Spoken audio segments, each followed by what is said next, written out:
In today's video, I'm going to teach you how to open eyes with the Clone Stamp tool in Photoshop 2023. This is a handy technique you can use if you've captured the perfect shot, but unfortunately, someone's eyes are closed. Let's dive right in and see how we can solve this using Photoshop.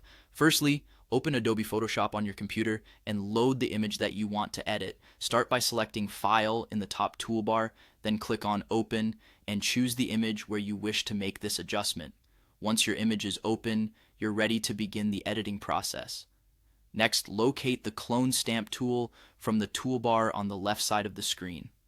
The Clone Stamp tool is represented by an icon that looks like a rubber stamp. Click on it to activate it. This tool allows you to choose a source area in your image that you will use to paint over another part. Essentially, it's like a copy and paste tool for specific image sections. Now direct your attention to the top menu bar and click on Window. From the drop-down menu, find and click on Clone Source. This will bring up the Clone Source panel, which allows you to adjust settings that ensure precise control over the cloning process.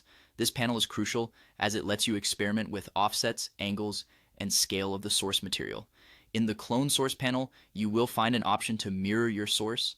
Click this mirror option to activate it. By mirroring the source, you make sure that the cloned area is properly aligned and flipped to fit naturally when placed over the area you aim to adjust. With the Clone Stamp tool still selected, hold down the Alt key on your keyboard. This is the key used for selecting your source point. Move your cursor to the area of the image where the eyes are open and click.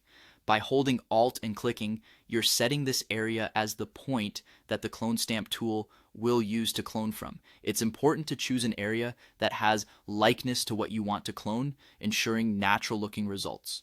Once you've selected your source point, move over to the area where the eyes are closed. Gently paint over this area. As you brush, you'll notice the open eyes being transferred onto the closed eyes. Take your time with this step, using smooth motions to apply the cloned area seamlessly. It's often helpful to zoom in, allowing for greater precision. And there you have it. With a bit of practice, you can achieve seamless results. Remember, the key to effective use of the Clone Stamp tool is selecting the right source and taking your time to apply it with care. Thanks for watching, and be sure to check back for more Photoshop tips and tricks.